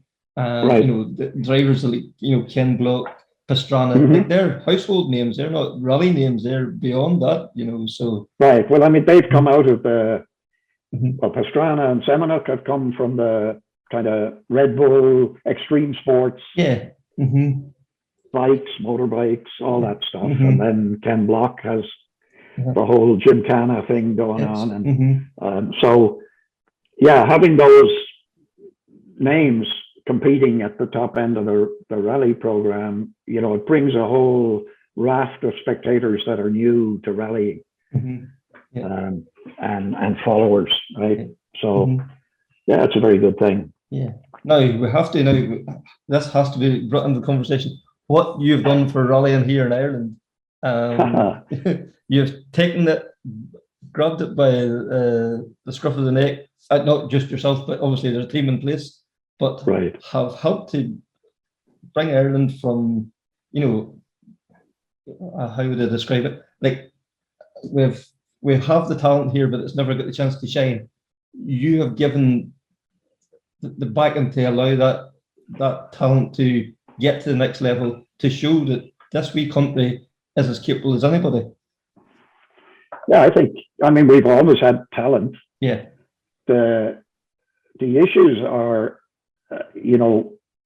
trying to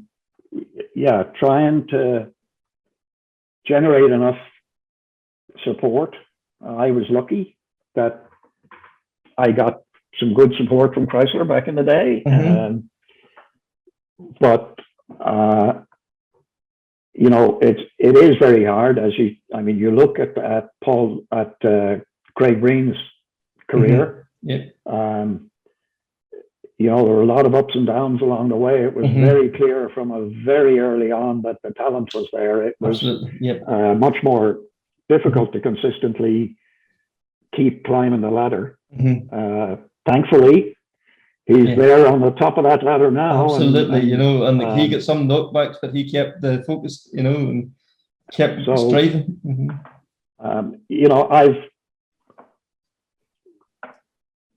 I was at the 40th anniversary dinner for the Tarmac Championship and Kerry Motor Club in Killarney in 2018, and I had been invited as one of the former Tarmac winners, right? So I went to that, and I'd been thinking for some time about, and I had been doing a little bit of direct support of a couple of youngsters.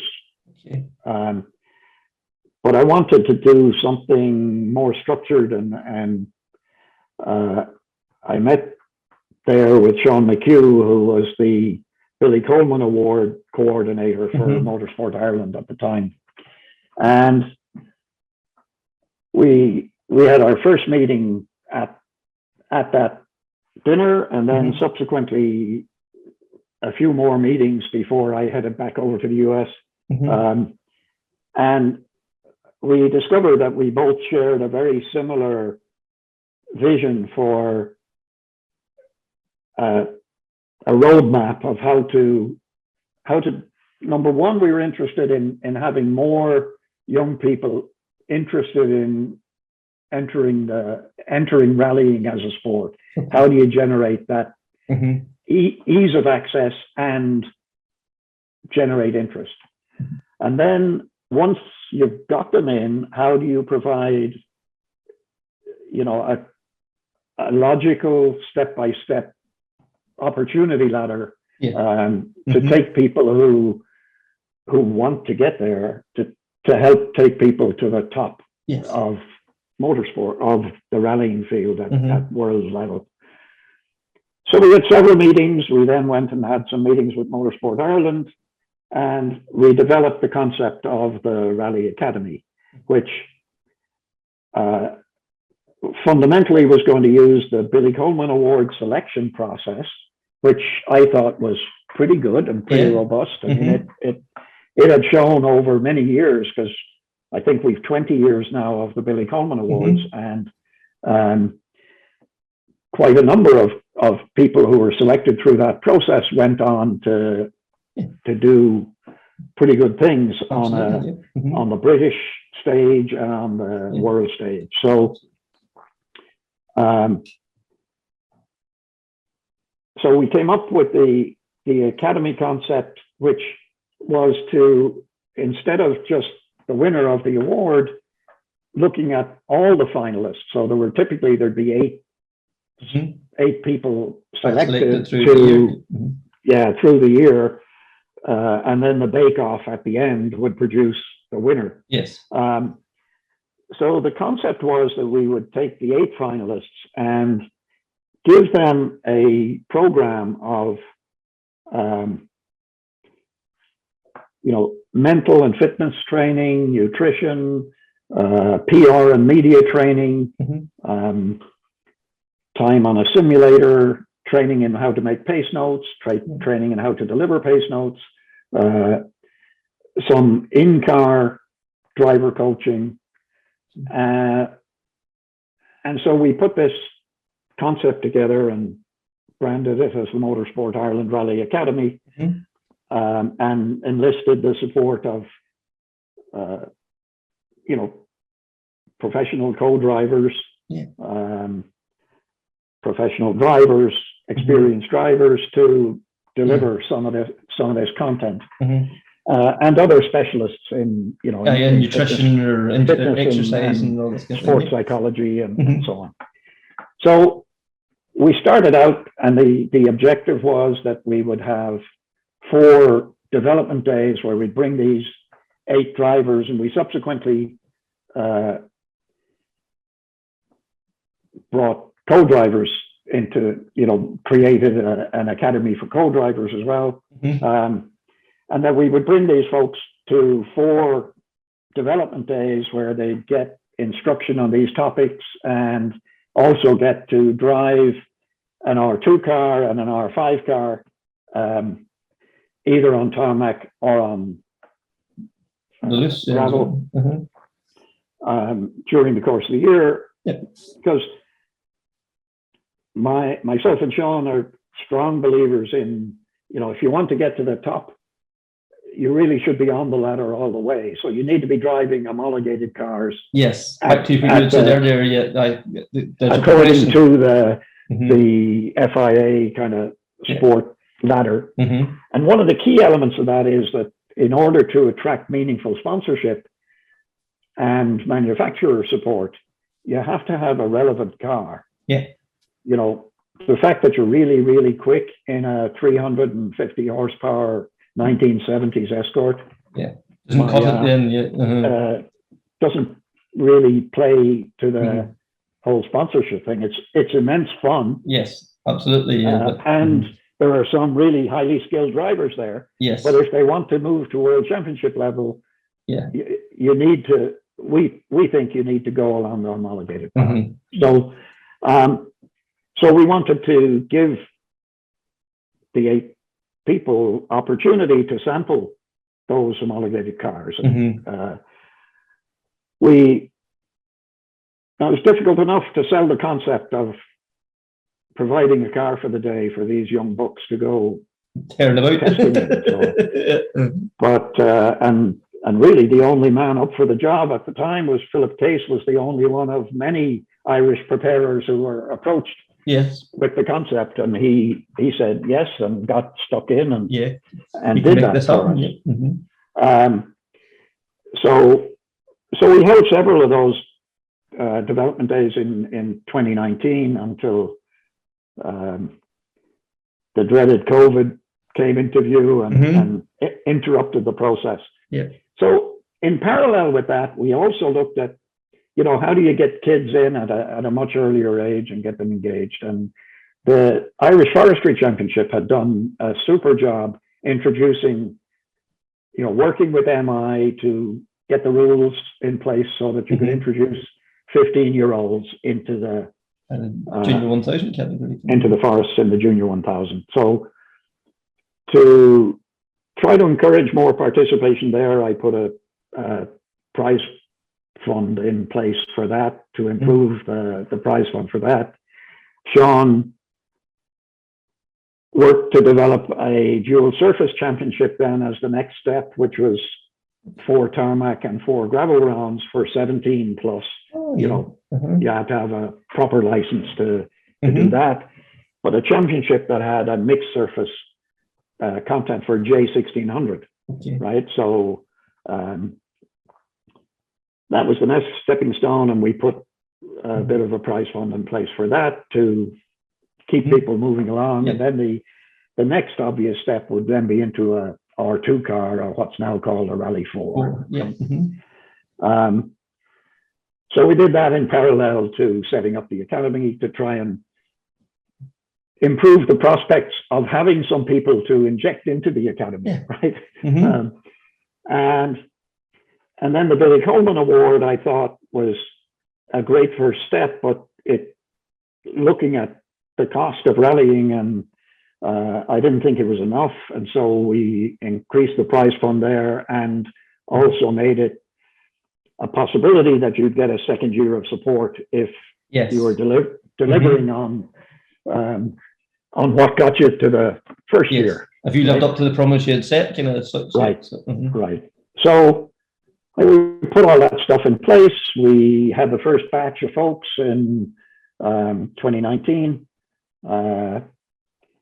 Demonstrated the usefulness of that. If you remember, we were lucky enough through Philip, who happened to be running Hyundai R5 stuff. We were into conversations with Hyundai, and they were interested in the program that we had set up. And so, they came in and helped us take Callum to Hungary in the end of 2019. And we had a great run there. He ended up third overall on the first attempt at an ERC round. And, so then we went into 2020, and so in 2020 there was no Billy Coleman Award because there was nothing to base it on, right? There was no rallying at home. So all the folks who were engaged with the program got lucky and got a second year of participation in the program. And so we had, Callum, who had won the Billy Coleman Award in 2017, James Wilson won it in 2018, Josh McErlane won it in 2019. So all three of those were involved. And then a bunch of other guys with smaller programs. And so in 2020 and 2021, that continued to play out. Callum had a run at the ERC then in 2020 and 2021. Had some good runs, had some pretty awful runs. But overall, I think when you look at, as soon as Irish rallying opened up here at the end of 2021, I think the benefits derived from that program were on immediate display. Absolutely, right? It has raised his level, Right. So I think having talent and application, and then getting the right kind of support can raise the game quite a bit. And George McErlane, James Wilson had COVID and the business, and he was more focused on making sure the business got through the COVID period. but he's back out again running now. Mhm. And before COVID set in, he had a couple of very good runs Yes. in Irish Forestry and Mhm. the Irish National Championship. So Mhm. hopefully Yeah. his career will move on now that he's Out back the at other it. side of it, yeah. Right. Mhm. And then Josh McErlane, we had a Mhm. good, we kind of followed a different path Mhm. there. We looked at, instead of doing a championship, we looked at doing events that would build experience, right? Yeah. And so, I mean, he had a couple of very good national events. I took himself and Callum. We took them over to the US, and they ran Yeah. the Olympus in 2021. Yep. Callum unfortunately had a sick engine and retired. But Josh, driving into McCormick's Hyundai, was third overall and set a overall fastest stage time on an 18.5-mile stage. And I think raised a few eyebrows as to the the pace of the young Irish bucks, right? And like his profile got such a lift out of that, being right, getting a selfie with Ken Block and Pastrana and all that too. It opened another audience for him as well, didn't it? Yeah, so, absolutely. And and then we did so that was the great thing about the US events is they're long. Yes. So huge for the same time. price as a 65-kilometer Irish forestry rally, you're going to get 120 miles of American forestry. Right? Yes. So it's a very effective way to build seat time.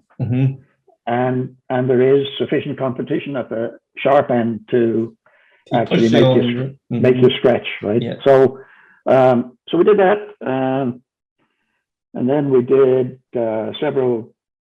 4 World Championship events, which, and along with that, he did several recce's of World Championship events in order to build knowledge for the future. For the coming year or whatever.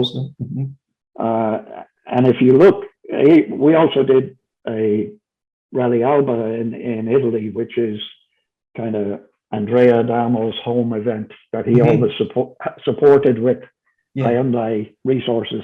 Yeah, the works team come over and competed in that event. Right. Too, didn't we? So we did that, and Josh finished third overall there. So it's like when he's let off the leash, he can demonstrate his pace, and when we have him in pure learning mode, he knows how to drive. It's about finishing and getting seat time, right? So he's an old head and young shoulders, hasn't he? Really. And so we were really pleased. I mean, he did have a podium in WRC3 in Spain as well. Yeah. And and Belgium as well too. He had a fantastic run. And Monza and others. He's really is. What I'm most pleased about there is when you look at his pace relative to the leaders, the Ogiers and Neuville, and like we monitor the pace against the rally winner in each of those events, and he's been chipping away. His time gap to the winners is getting smaller and smaller every event we do. So progress every event. So that's the objective. So then this year we're back in. I mean, there'll be, and I should mention William. William Crichton, who did the Junior World Championship last year. Yep. Again, and also, of course, won the British Junior Championship last year. Absolutely, yeah. And at the junior world level, setting a multiple fastest stage times through the year. Showed that he was a force to be reckoned with. Right. That he has the outright pace and needs to just tie it all together. Yeah. Right. So I mean, that's all of that is great, very satisfying to see when you're trying to create a structure and an environment that will help the guys to learn and to apply the learning and get better through practice. Absolutely. Right? And like you're saying there about William too, the thing I found with William, like he was going to the world stage, showing his pace there, coming back to the BRC, and that was the the likes of Eamon Kelly or Kyle White or whoever, they were having to up their game to try and keep up with him. So it was helping to raise their level as well too. So it's beneficial to others as well as to William as well. Yeah. So we're 3 years in now into the program. We didn't have a basis for selection in terms of event results. So we did a self-nomination process this year. Okay.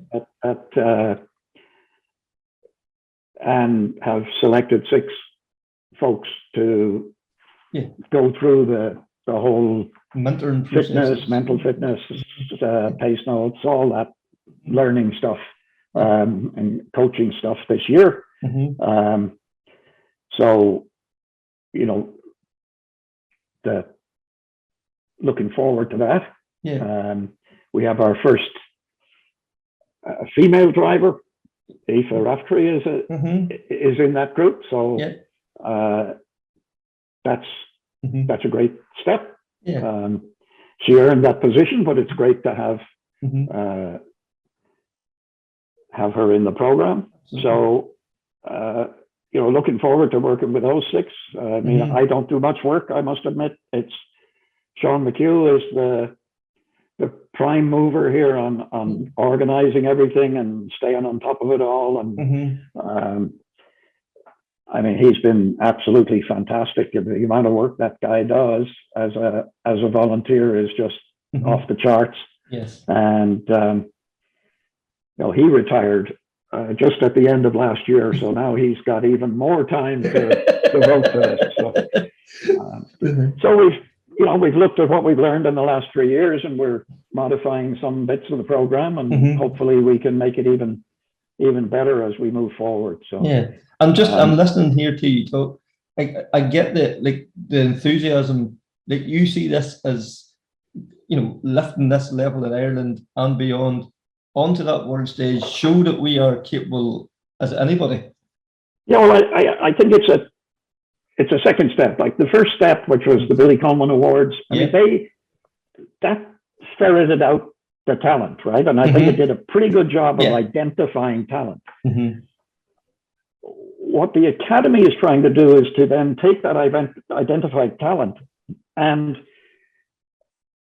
really show the roadmap, and then identify the people within that talent pool who are really prepared to put in the work to make a career at the top level of the sport. So it's not really about subsidizing their weekend of fun. No, it's about trying to identify those very few people who have the application and the passion to actually make a career out of this. Yes. And so not every one of them is going to do that. A lot of them are going to do careers like I've had, which are extremely enjoyable, but put work first, and work wasn't driving a rally car for me. But there will be a few where work will be driving a rally car. And they're the ones we're trying to identify and trying to support all the way to the being the successor to Craig Breen when he hangs up his hat eventually, and maybe giving him a run for his money in 3 or 4 years' time. Yeah, absolutely. So we'll start wrapping things up a wee bit here now. So, we're hopeful that COVID's behind us. Do you see yourself coming back to Ireland to rally now in 2022? Or? I'm not sure what I'm going to do in 2022 myself.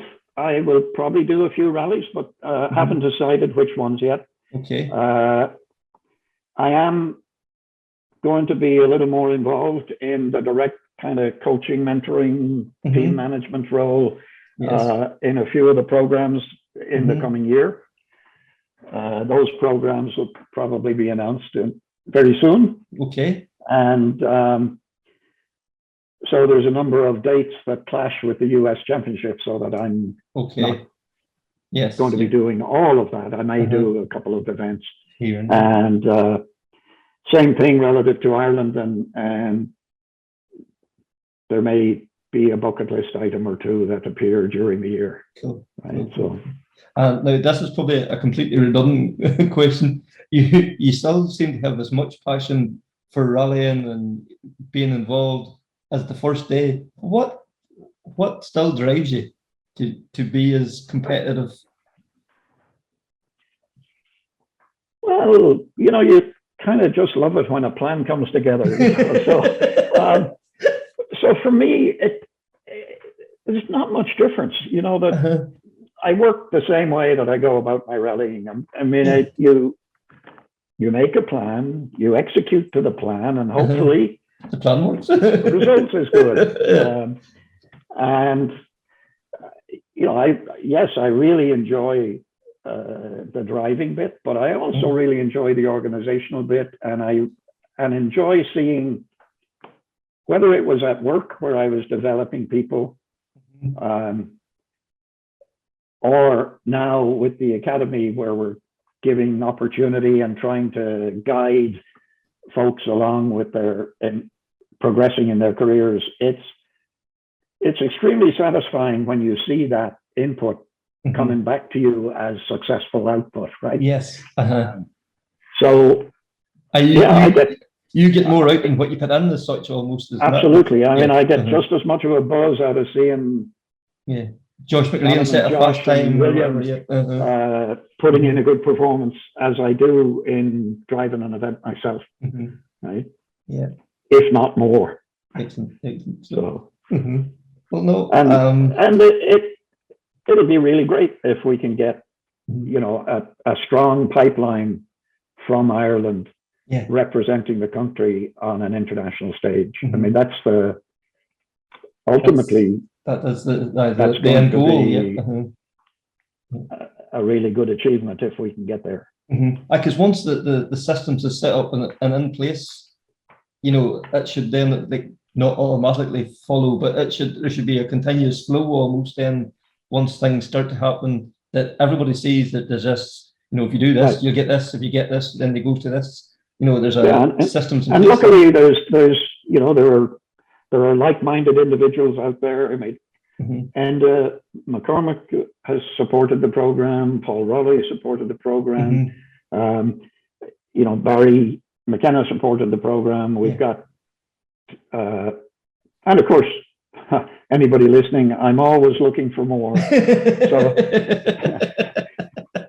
anybody who thinks it's a good objective and has the means to help is welcome with open arms. Right? Absolutely.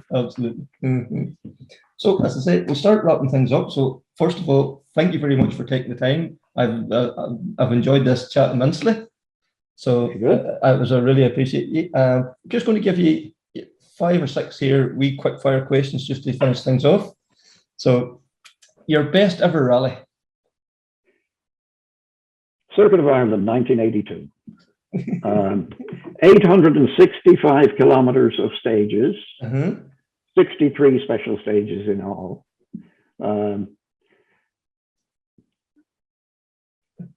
It was Jimmy McRae first, Russell Brooks, Henry Toivonen, John Coyne, Billy Coleman, Hanno Mikkola, Harry Vatanen, Ger Buckley. Top 8. Wow, what a list. That's so cool, yes. That was in the middle of all those world British Irish champions. There was you in the middle of them all, so right. So that's still the standout. Yes. Is there one car that you regret selling?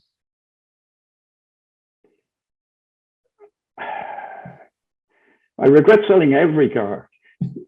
I'm, as a result of my work life, I'm in a reasonably good place. Yes. But if I had managed to keep every rally car I ever had, I'd be a multimillionaire, right? But of course, Yes. while you have them, you never have any money. No, It's only when you're finished with them that you have the money. So, what car? I think I have it. I think the championship winning Sunbeam is, you know, I have that sitting in the shed, and it's there going to stay for a while. Yeah. Gravel or tar? These days, I prefer gravel. Any rally sort of related regrets? Well, every time I box the car, there's a certain amount of regret. But you know, no real regret, because I can't say this was anything I thought about back when I was younger and when I started in the sport. But having a sport that you can actually sit down at while you're doing it means that you can carry on a lot longer than other folks. Yeah, true. One car that you wish you could own. You know, you ever sitting in a lineup of cars thinking, I would love one of them? A Stratus. Yes, very nice. And then, is there one driver that you'd love to have a sit in the car with and do a stage with? Sebastian Loeb. Oh. And a Puma? Yeah, Puma would be good. So, John, as I say, I really do appreciate you taking the time. It's been a blast, you know, hearing the stories, and, you know, what you're doing now for the next generation coming through. It has to be applauded. I know you're not there on your own, but, you know, you're helping to drive this thing, and like it's a very exciting time now for Irish rallying, and long may it continue. Thank you very much. That was John Coyne and myself, Kevin Glendinning, talking rally. As I said earlier, this is the last of the season, but it'll be a very short break until we're back. Something exciting happening now next week, all going according to plan. But we'll speak about that soon. So once again, if you liked it, can you please like and share across all social media? And any likes, shares, all that's all gratefully appreciated. So until next time, speak soon, take care, and bye.